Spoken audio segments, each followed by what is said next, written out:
Welcome back, USM. Here is your community calendar update. Let's get right into it to better your origami skills.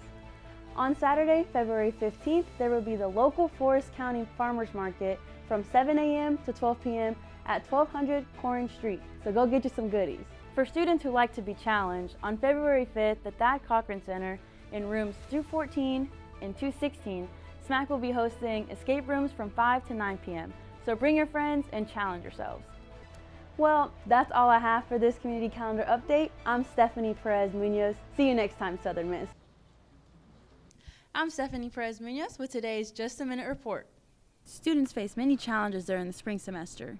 National Certified Counselor and Provisional Licensed Professional Counselor Kinsley May says students go through academic burnout. Academic burnout is a thing because you've been through so much in your fall semester.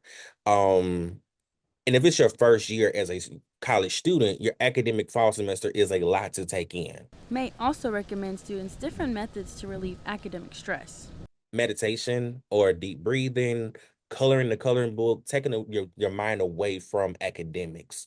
Do something that you're not always pressured to feel like you have to focus on school so much. More biological sciences major Vinnie Halsey explains how her seasonal depression affects her course load during the semester.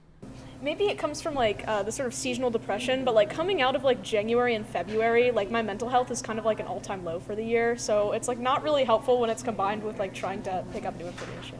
Stephani Perez Munoz, 12 News.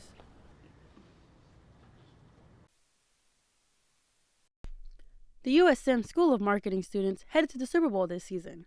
The students went on a 5-day trip to New Orleans. They got the opportunity to learn about the behind the scenes and more. Graduate Assistant for the School of Marketing, Lawrence Marks, spoke more about their experience. So students actually were able to scan 85,000 total tickets, which was a lot, and 40,000 were on Saturday alone. So that was pretty consequential. And as well as students were able to work at the event. So inside the convention center, there were games going on. They were able to work the event. They also had experience with security on the outside area with scanning in bags and scanning people in. And they were also able to work behind the scenes. This trip has impacted the students' thoughts on their future careers. Olivia Walker, a hospitality and tourism major, spoke more about her experience. After working the Super Bowl, I was thinking, wait, this could be really cool playing the NFL experience or the actual Super Bowl. I'm this being on my resume could show future coworkers and things that, hey, she has experience in this. She can probably actually help us plan and get to actually go and help work event details. For more information about the College of Business and Economic Development, you can go to www.usm.edu/business. Stephani Perez Munoz, SMTV.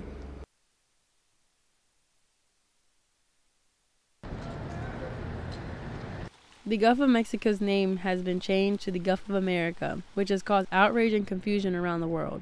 Dr. Matthew Casey explains more about the origin of the Gulf of Mexico's name. Was the Aztec Empire. The people who lived in the Aztec Empire referred to themselves as the Mexica. And that's the origin of the name Mexico that we use today. And because that was such an important place for the Spaniards, that was a point of reference. And so that body of water that leads directly to this area, it was logical to call it the Gulf of Mexico. Internationally, others outside of the United States may think of this as an inclusive deal. People in Latin America often use the word America to refer not to the United States, but to every country in the hemisphere. And so if you leave the United States and you say America, people who are listening to you don't automatically think of the United States. If they're going to talk about the United States, they'll say the United States. And so by changing the name to the Gulf of America, some people who hear that might think of that as actually a more inclusive term and less about the United States than it probably was intended. The U.S. Geographic Name System has yet to make the change. Until then, the name the Gulf of Mexico will remain. Stephani Perez Munoz, SMTV.